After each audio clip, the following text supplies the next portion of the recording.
Aileen Carol Wuornos, arrived at the Broward Correctional Institute, Pembroke Pines, Florida, on the 31st of January, 1992.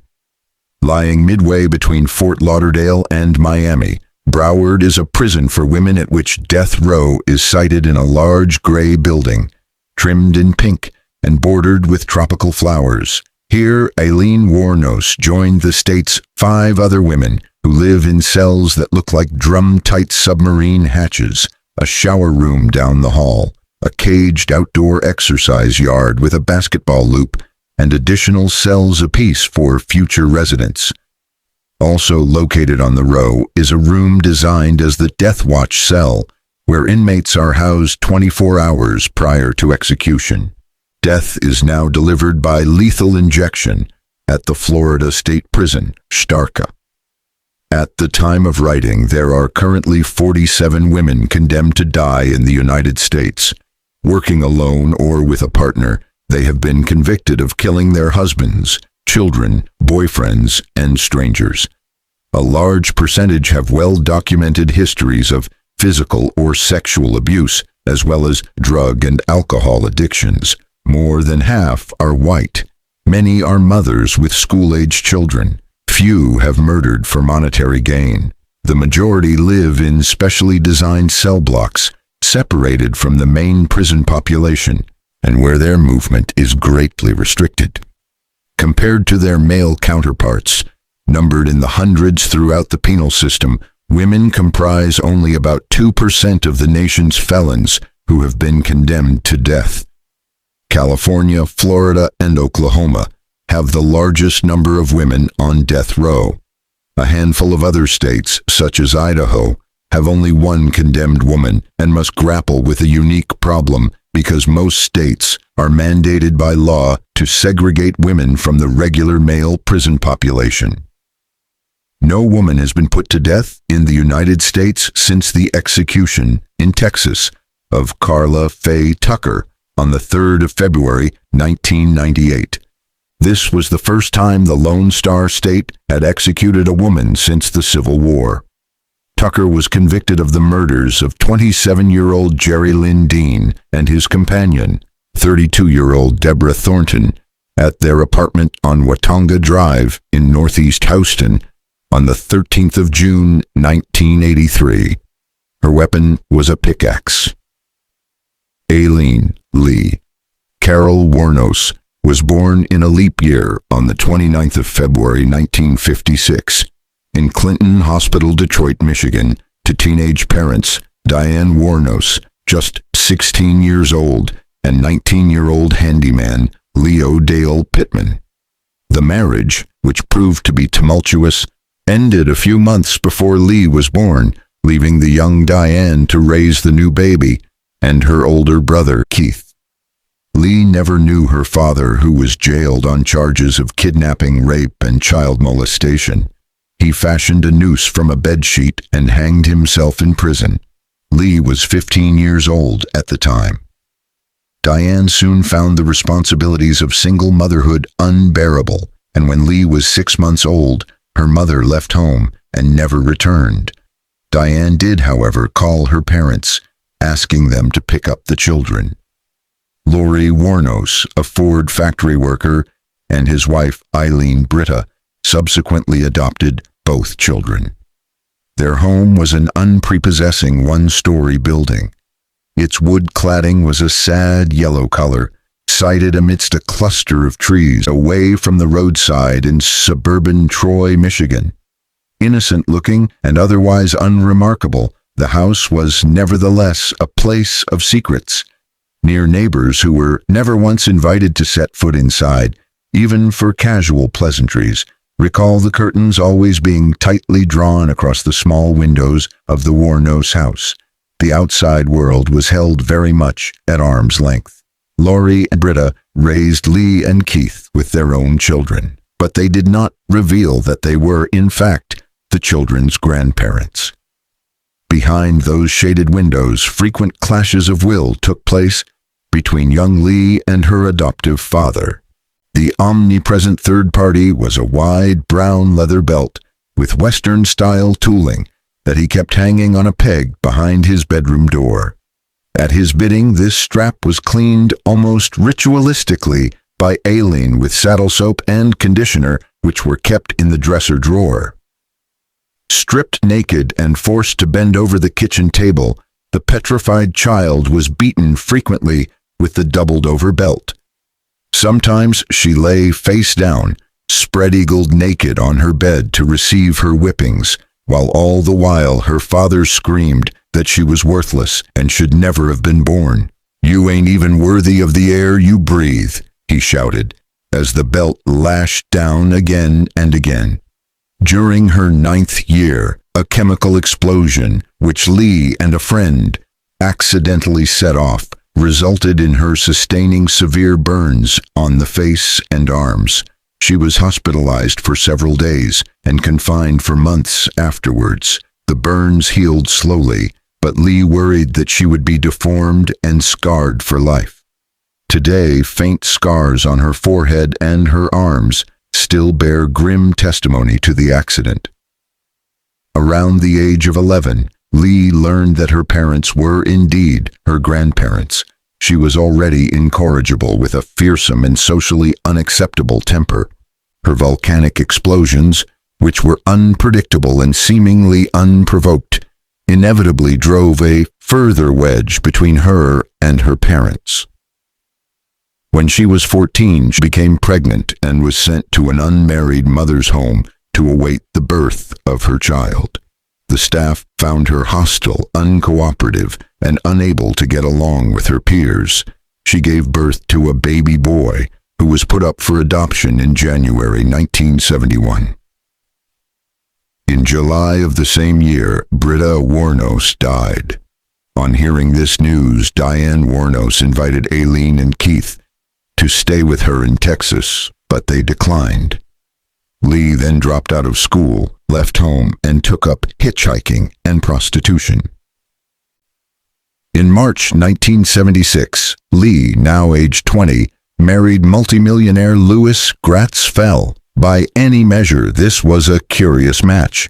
Silver-haired Fell, with his reputable Philadelphia background, was 69 years old. He had picked up Lee when she was hitchhiking. They married in Kingsley, Georgia, less than 2 months after the death of her grandfather, Laurie, who had committed suicide. Aged 65, he was younger than Lee's new husband. Most of those who knew Lee viewed her marriage cynically, finding it impossible to judge it as anything other than a purely mercenary move. The unwitting Louis Fell had no idea what he was letting himself in for, although some took the view that it was a mutually acceptable relationship. For his part, Fell had a pretty young woman on his arm, and Lee enjoyed the fruits of what his money could buy. Early in July, she and Louis rolled into Michigan in a brand-new cream-colored Cadillac and checked into a motel.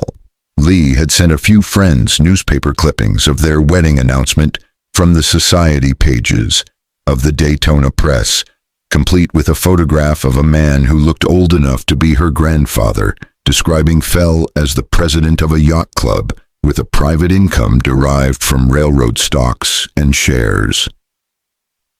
On the 13th of July, Lee went out on the town and ended up at Bernie's Club in Mansalona, where she flaunted her body and started to hustle at this pool table. Sometime after midnight, the barman and manager Danny Moore decided he had seen enough of her. She was drunk, rowdy, shouting obscenities, uttering threats to other patrons, and generally being objectionable. He casually walked over to the pool table and announced that the table was closing down. As he was gathering up the balls, he heard someone shout, "Duck!" He turned just in time to see Lee aim a ball at his head. It missed him only by inches, but had been hurled with such force that the missile became lodged in the wall. When Deputy Jimmy Patrick of the Antrim County Sheriff's Department arrived, Lee was arrested for assault and battery and hauled off to jail. She was also charged on fugitive warrants from the Troy Police Department, who had requested that she be picked up on charges for drinking alcohol in a car, unlawful use of a driver's license, and for not having a Michigan driver's license. She was bailed when a friend turned up with her purse containing $1,450. 3 days later, her brother, Keith, aged 21, died of throat cancer. As might be expected, the marriage between Lee and Fell was short-lived. From the outset, she had been torn between her desire to get drunk and hang out in bars and the boredom of sitting around with her older husband in his plush beachside condominium. When he refused to give her more money, she beat him up. He obtained a restraining order and an annulment of the marriage. He claimed she had squandered his money and beaten him with a walking cane. The divorce decree stated, "Respondent has a violent and ungovernable temper and has threatened to do bodily harm to the petitioner, and from her past actions will injure petitioner and his property, unless the court enjoins and restrains said respondent from assaulting or interfering with petitioner or his property." Lee's marriage officially ended on the 19th of July, with a divorce issued at the Volusia County Courthouse in Florida. She pawned the expensive diamond engagement ring. 2 days later, Keith was cremated at the same funeral home as Britta and Lori Wuornos. Lee arrived late for the service. Having rejected her son in life but acknowledging him in death, Diane flew in from Texas for Keith's funeral. Other mourners were surprised to see her, apparently too distraught to sit through the service for the son she had abandoned and who had not long joined the army.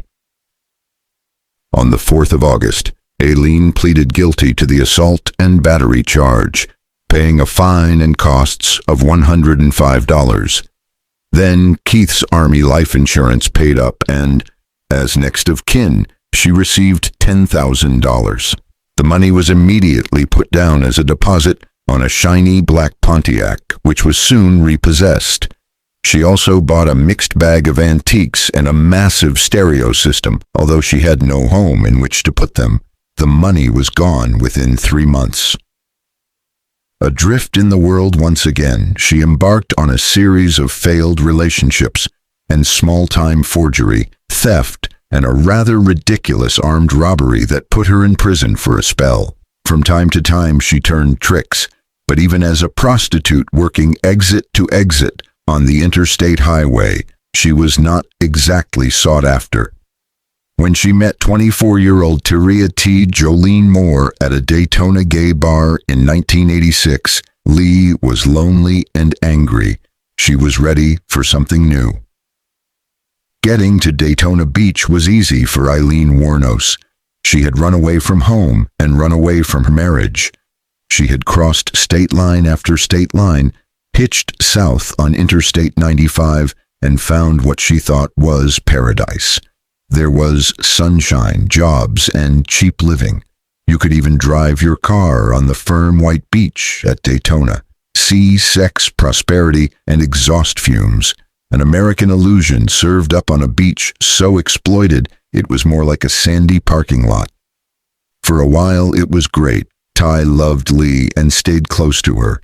She even quit her job as a motel maid for a while and allowed her girlfriend to support her with earnings from prostitution.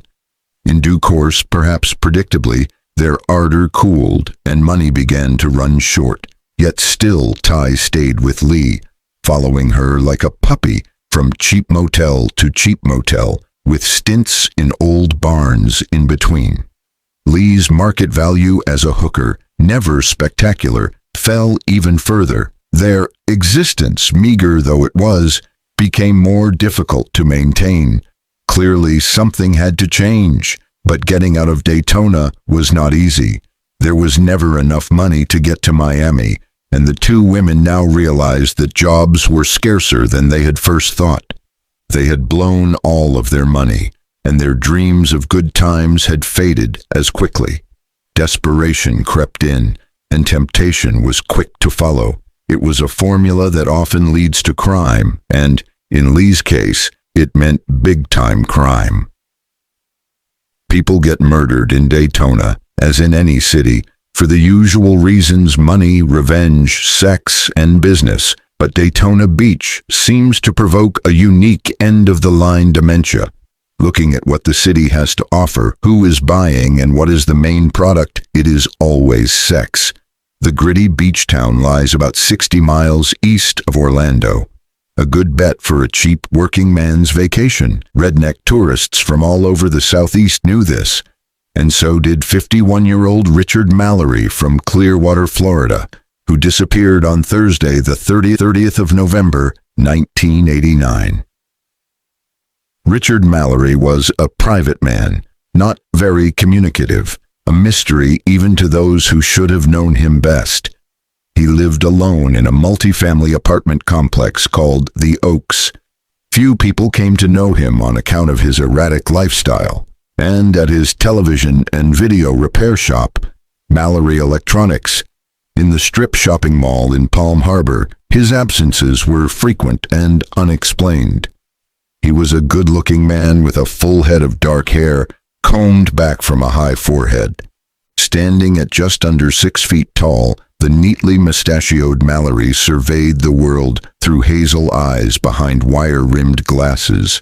He cut a trim figure, tipping the scales at just less than 170 pounds, and he thought of himself as 51 years young.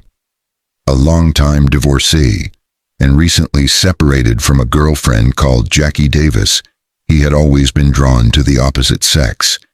He loved to party in the carnal sense, a regular visitor to the kinds of establishment dedicated to catering to pleasures of the flesh. He liked the way women looked, the way they smelled and moved. He liked the way he felt when he was with them, powerful, controlling, sensuous. He was a sufficiently regular customer at the topless bars in the Tampa and Clearwater area that the strippers, go-go dancers, and hookers mostly knew him by sight, if not by name, although no one knew that he had spent 10 years in prison for sexual violence. But now Richard Mallory's days, spent trawling for sex, were about to come to an abrupt end. Mallory was also in dire financial straits. He owed $4,000 in rent arrears, and his affairs were due to be audited by the Inland Revenue Service. He owned 2 vans, one white and the other maroon. But the night he disappeared, heading for a weekend in Daytona, he was driving his light beige, 2-door, 1977 Cadillac Coupe de Ville, with its brown interior and tinted windows. It was a vehicle more suited to the pursuit of hard drinking and pleasure-seeking. In the early evening of Thursday, the 30th of November, he closed up his TV repair shop, drove home, threw a few bags into the back of his car, and headed for Daytona. A handful of northbound rides had deposited Lee Wuornos outside Tampa on Interstate Highway Y4, right at the point where it passes under I-17. It was raining heavily, and she lingered under the overpass in order to avoid the downpour until the weather improved. Mallory spotted her and slowed down, then reversed and offered her a lift. As they drove, they chatted amicably, and en route stopped for a pack of beer. It was around 5:00 a.m. when Mallory broached the subject of sex. He pulled off the road and into nearby woods. Lee peeled off her clothes before he did, and they hugged and kissed for a while. Suddenly, and apparently without being provoked, she produced a .22 caliber pistol and began firing at her companion. The first bullet struck his right arm and entered his body. Desperately, he tried to crawl out of the car when another bullet slammed into his torso, quickly followed by a third and a fourth. Mallory did not die immediately. The copper-coated hollow-nose bullet, which struck him in the right side of his chest, had penetrated his left lung, passing through the organ before coming to rest in the chest cavity. During its passage, the bullet caused a massive and fatal hemorrhage. He struggled to cling onto life for a further 15 minutes as Lee Wuornos stood by and watched him die. The following day, Mallory's car was found abandoned near John Anderson Drive in Ormond Beach. Deputy Bonnevier was out on a routine patrol when he stopped to examine the vehicle. He noticed bloodstains on the front backrest, behind the steering wheel, but there were no signs of either the driver or any passengers. The car ignition keys were not in the switch, but numerous items were found a short distance from the car. Partially buried in the sandy soil was a blue nylon wallet containing Richard Mallory's Florida driving license, miscellaneous papers, and 2 long-expired credit cards. There were also 2 plastic tumbler-type glasses and a half-empty bottle of vodka, along with several other items, suggesting that Mallory had not been alone. The driver's seat had been pulled as far forward as it would go, in a driving position which would have been extremely uncomfortable for a man of Mallory's size. 2 young men, out scavenging for scrap metal on Wednesday, the 13th of December, found Richard Mallory's corpse at a spot roughly 5 miles across the river from where his car had been found. Volusia County deputies who answered the 911 call saw a body which was skeletonized from the collarbone to the top of the head. It lay under a piece of cardboard with only the fingers showing. It was fully dressed in jeans and a pullover, the belt slightly askew. The pockets of the jeans had been turned inside out. The man's dentures lay on the ground next to the body. Charles James Lau, an investigator with the Volusia County Sheriff's Department, oversaw an immediate autopsy of the unidentified body and recovered 4 bullets from its torso. The hands of the victim were removed and transported to the crime laboratory for latent print examination because, as Lau explained, when we have an unidentified body, you can't roll the fingerprints because of the decomposition. By the middle of May 1990, the murder of hapless Richard Mallory had been all but forgotten by Volusia County Sheriff's Department. There was seemingly no reason to believe it was anything other than an isolated homicide.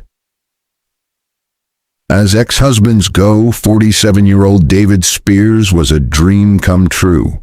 Predictable, honest, and hard-working, he was a man people counted on. He earned his living as a construction worker and lived in Winter Garden, near Orlando, traveling each day to Saratoga to work at Universal Concrete. A shy, soft-spoken giant of a man, 6'4" and tall, bearded, graying, and weather-lined from his outdoor lifestyle, he cared enough about his former wife, Dee, to give her a regular portion of his monthly paycheck. Just before lunchtime on Friday, the 18th of May, 1990, David called Dee and told her to expect him to call in somewhere between 2 to 2:30 p.m. the next day. On Saturday, he left work at about 2:10 p.m. in his cream pickup, and he was not seen alive again. He spotted Lee Wuornos somewhere near the point where Route 27 intersects with I-4, about 36 miles from Winter Garden, and offered her a ride. She explained that she needed to get to Homosassa Springs. This was right out of his way.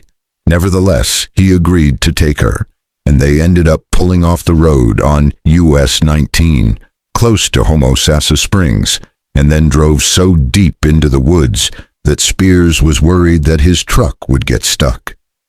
David Spears' truck was found abandoned near County Road 318 and I-75 in Marion County on the 20th of May. A blonde hair was found on the steering wheel and a ripped condom packet was found on the floor of the vehicle. All his personal property, including tools, clothing, and a one-of-a-kind ceramic statue of a panther, which he had bought as a present for Dee, was missing. The driver's seat was pulled too close to the steering wheel for a man of his height, indicating to the police that someone else had driven the truck after Spears had been killed. On the 1st of June, a man found the body of an unidentified male lying in a clearing amidst pine trees and palmettos. Matthew Cocking had just walked past an illegal dumping site on Fling Lane, a dirt road south of Chesahowitzka and running adjacent to US 19. When the police arrived, they found a badly decomposing body, naked except for a camouflage baseball cap which sat jauntily atop a ravaged head. On the ground near the body were a used Trojan condom, its torn black packet, and several empty cans of Busch and Budweiser beer. At first, because of the state of the body, the police were unable to determine the sex, age, or likely cause of death. The corpse lay on its back, legs apart, arms outstretched, palms facing skywards. Lee Wuornos had stolen her victim's wages, his daughter's graduation money, and a quantity of cash, which had been hidden in the truck for emergencies, amounting to about $600. Dr. Janet Pillow carried out the autopsy on Monday, the 4th of June. The man, who weighed around 195 pounds in life, had been reduced to 40 pounds by the time his body was discovered. 6.22 caliber bullets were recovered from the remains. 2 days later, another body was found in Marion County. 40-year-old Charles Carskadden, a sometime road digger and rodeo rider, was on his way from his mother's home in Prairie, Missouri, to Tampa to pick up Peggy, his fiancée. He never arrived. His naked body was found off State Route 52 and I-75 in Pasco County on Wednesday, the 6th of June. The corpse was covered with grass and foliage and a green electric blanket. He had been shot 9 times in the chest with a .22 caliber handgun. Carskadden's brown 1975 Cadillac, a car he had lovingly restored, was found the next day near I-75 and County Road 484 in Marion County. Although the license plate had been ripped off, the vehicle identification number, VIN, was still intact and revealed the owner's name. Carskadden's mother, Florence, told police that when her only son left home, he was carrying a blue steel .45 caliber pistol with a pearl handle, a Mexican blanket, stun gun, flip-top lighter, watch, tan suitcase, black t-shirt, and gray snakeskin cowboy boots. He had removed the firing pin from the gun, she said, because he was scared to use it. None of these items were found in his car. Peter Seams was a 65-year-old retired merchant seaman living near Jupiter, Florida. Early in the morning of the 7th of June, neighbors saw the part-time missionary placing luggage and a stack of Bibles into his 1988 silver-gray Pontiac Sunbird. They assumed, correctly, that the balding, bespectacled man was off on another of his word-spreading trips as a member of the Christ is the Answer crusade. On his travels, he intended to visit relatives in Arkansas. On the 4th of July, a silver-gray Pontiac Sunbird careered off State Road 315 near Orange Springs, Florida. The car smashed through a steel gate and a barbed wire fence, shattering the windscreen before coming to rest in the undergrowth. For a brief second, it appeared that it might roll over, but it righted itself with steam hissing from the radiator. Rhonda and Jim Bailey, who were sitting on the porch enjoying the sun, saw the spectacular accident happen. They observed 2 women clamber out of the car, noting that one was a short, heavy blonde, Lee Wuornos, and the other, a tall brunette, Tyria Moore. The blonde, whose arms were bleeding from the cuts sustained in the crash, started throwing beer cans into the woods and swearing at her fellow passenger, who said very little. The bemused witnesses noted that the women grabbed a red and white beer cooler from the back seat and, still arguing, staggered off along the road. At the approach of other cars, they would dash into the woods and hide, only to reappear after the vehicles had passed.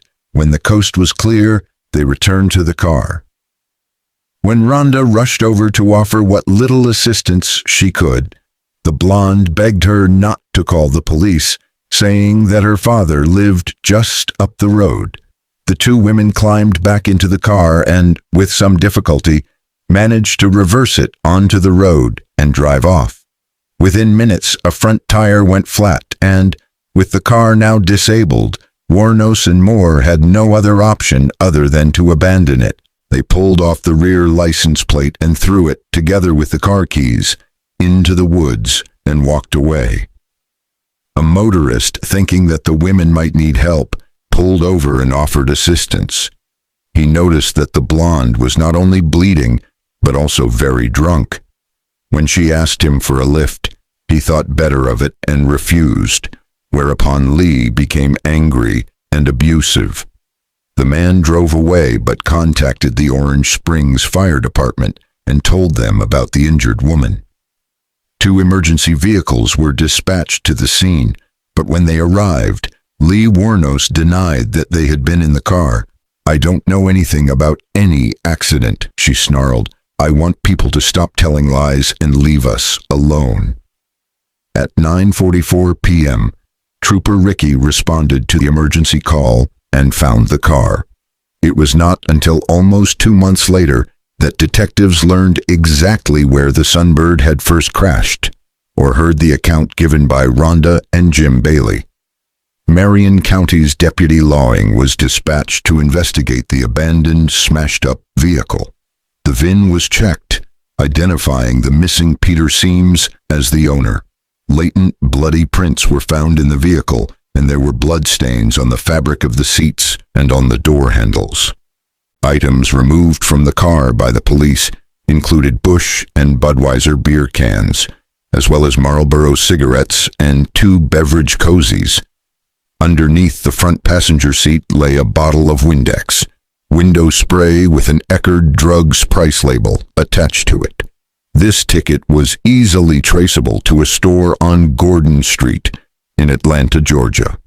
By now, the police artist had drawn composites of the 2 women based on descriptions given by witnesses of the incident with the Sunbird. Armed with these sketches and the bottle of Windex, the investigators traveled to Atlanta to question the manager of Eckerd Drugs. Viewing the pictures, he recalled the 2 women entering his store on a Friday night. "We are in a bad part of town, in a predominantly black area, and white people do not venture into this area after dark," he said. The manager remembered that the women purchased cosmetics and a black box of Trojan condoms, the same brand found near David Spears' body and inside the trunk of his car. A beverage cozy was also traceable to a Speedway store near to the entrance-exit ramps of I-75 in Wildwood. Peter Seams and his wife were missionaries. They neither drank nor smoked, and relatives stated that the couple had never traveled to Atlanta. John Wisniewski of the Jupiter Police had been working on the case since Seams was reported missing. He sent out a nationwide teletype containing descriptions of the 2 women, and he also sent a synopsis of the case, together with descriptions and sketches of the 2 women, to the Florida Criminal Activity Bulletin. Then he waited. He was not optimistic about finding Seams alive. The man's body had not been found, his credit cards had not been used, and money had not been withdrawn from his bank account. Ever-smiling Eugene Troy Burris celebrated his 50th birthday in January 1990.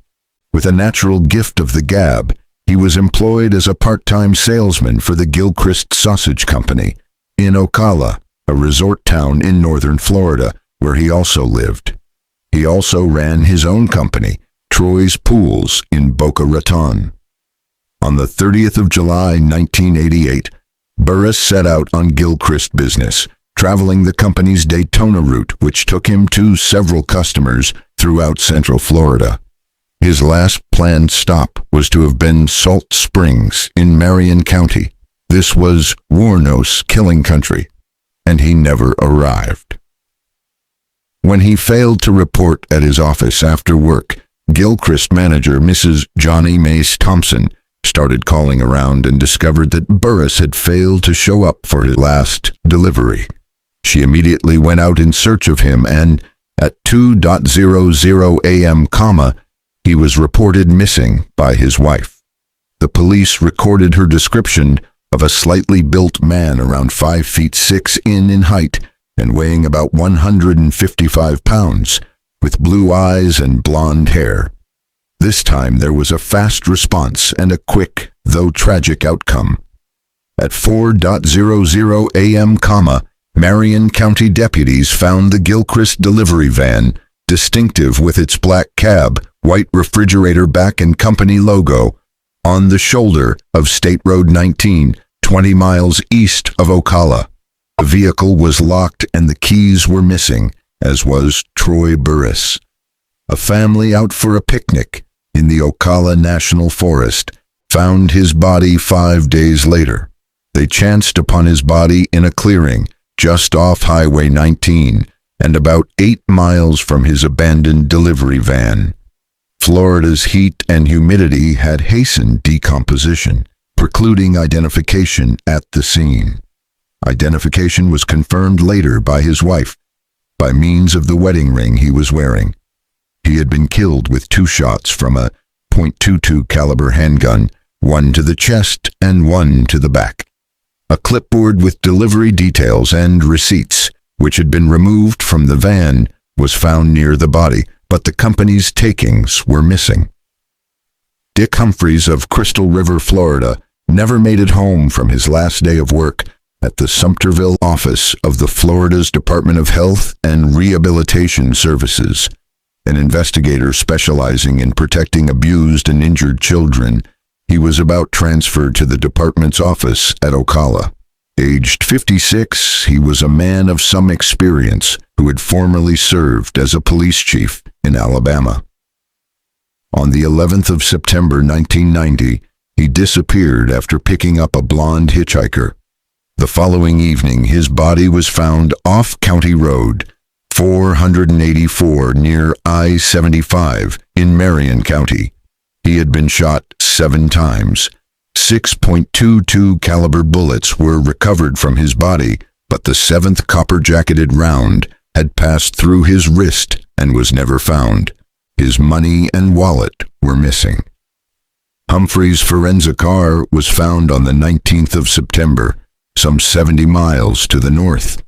It had been backed into a space behind an abandoned banner, a service station at the intersection of I-10 and State Route 90 near Live Oak in Suwannee County. The license plate, keys, and a bright yellow Highway Patrol Association bumper sticker had been removed from the car.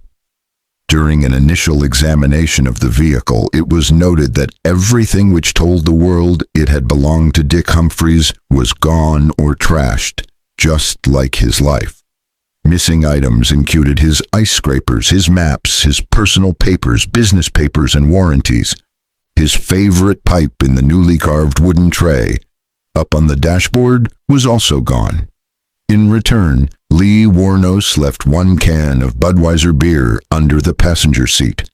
Back at the police pound, a closer examination of the car's interior revealed a cash register receipt for beer or wine from EMRO store number 8237, a Speedway truck stop and convenience store located at State Route 44 and I-75 in Wildwood. The receipt was time-stamped 4:19 p.m. on the 11th of September 1990, the day that Dick had disappeared. The clerk who had been on duty at the time could not identify the man but did recognize the composite police sketches of Wuornos and Moore. From their body language, the clerk formed the impression they were hookers. When they left the store, she believed they drove away and therefore did not call the police, as she was obliged to because prostitutes are banned from truck stops throughout Florida. Most of the victim's personal effects, including his pipe, which was returned to his wife, were found a month later in a wooded field off Boggy Marsh Road in southern Lake County near US 27. By now, a number of law enforcement officers investigating the various murders were starting to collate their evidence. Marion and Citrus detectives had compared notes on the Burress and Spears killings. Then they spoke to Tom Muck in Pasco County.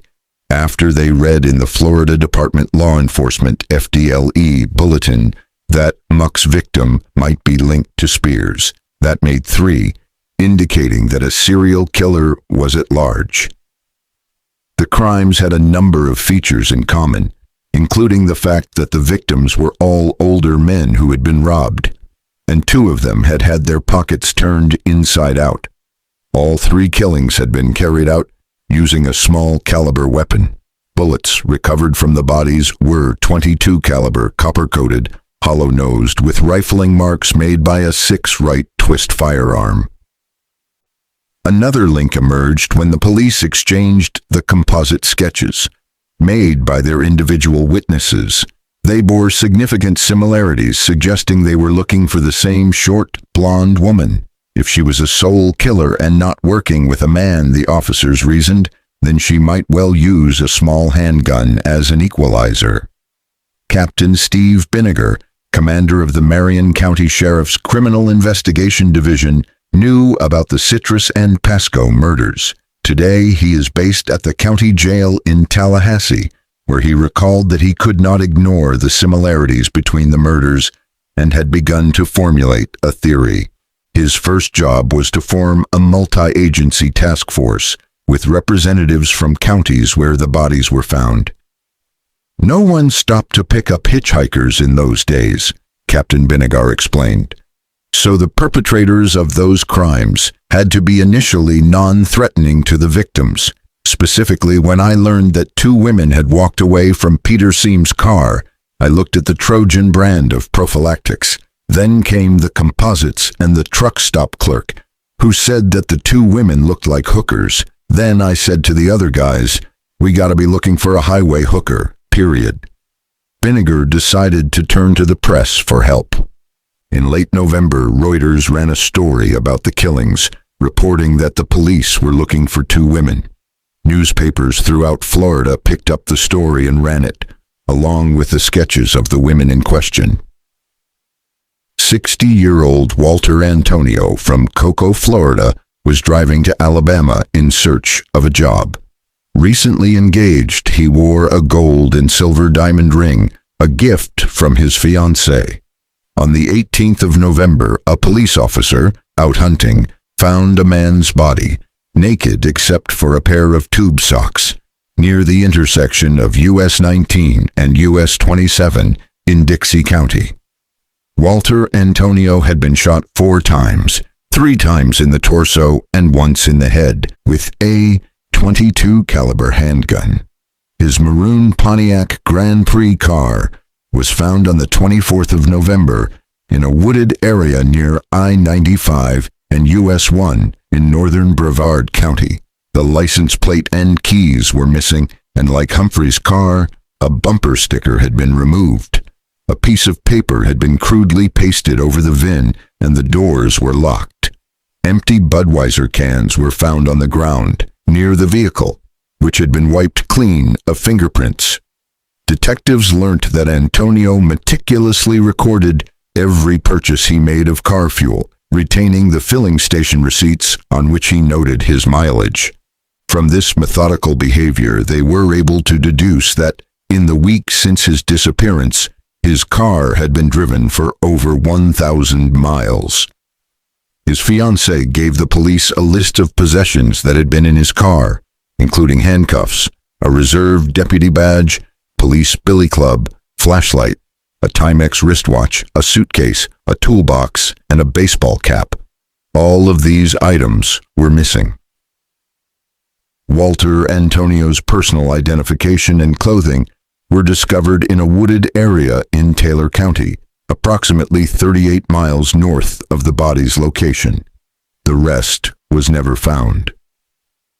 In just over a year, Lee Wuornos had scattered a trail of middle-aged male corpses across the highways of Central Florida. Following Captain Steve Binniger's appeal for information through the newspapers, calls began to pour in, and by mid-December 1990, detectives had a number of firm leads involving the 2 women suspects. A man in Homosassa Springs, where Wuornos asked David Spears to drop her off, said that 2 women who fitted the composites had rented an RV mobile home from him about a year earlier. After searching through his records, he came up with the names of Tyria Moore and Lee. A witness in Tampa said 2 women had worked at her motel south of Ocala, close to where Troy Burris was murdered. Their names, she said, were Tyria Moore and Susan Blahovec, and they let it be known they had bought an RV in Homosassa Springs. The informant remembered that the blonde, Blahovec, was the dominant of the duo and believed she was a truck stop prostitute. She also told the police that both were lesbians. The information from these two callers rang immediate alarm bells with the task force David Spears, Homosassa Springs, RV trailer, 2 women, Troy Burris, Ocala, RV trailer, the same 2 women. The investigation was starting to pay off as previously tenuous links started coming together. Meanwhile, the composite sketches published by the media of the red-lipped blonde with the stringy hair and her dark-haired moon-faced companion in the baseball cap began to haunt Moore day and night. This was her excuse to flee Daytona Beach and go home to Ohio for Thanksgiving. Tyria, who had never hurt anyone in her life, had a lot of serious thinking to do because, although she was emotionally attached to Lee, she could not believe that her lover was the serial killer for whom the state had launched a massive search operation. The breakthrough for the investigators came from Port Orange, near Daytona. Local police had picked up the trail of the 2 women and were able to provide a detailed account of the couple's movements from late September to mid-December. They had stayed primarily at the Fairview Motel in Harbor Oaks, where Blahovec registered as Cammie Marsh Green. They spent a short while living in a small apartment behind a restaurant near the Fairview, but returned later to the motel. Then Wuornos, a.k.a. Blahovec, a.k.a. Green, returned alone and stayed until the 10th of December.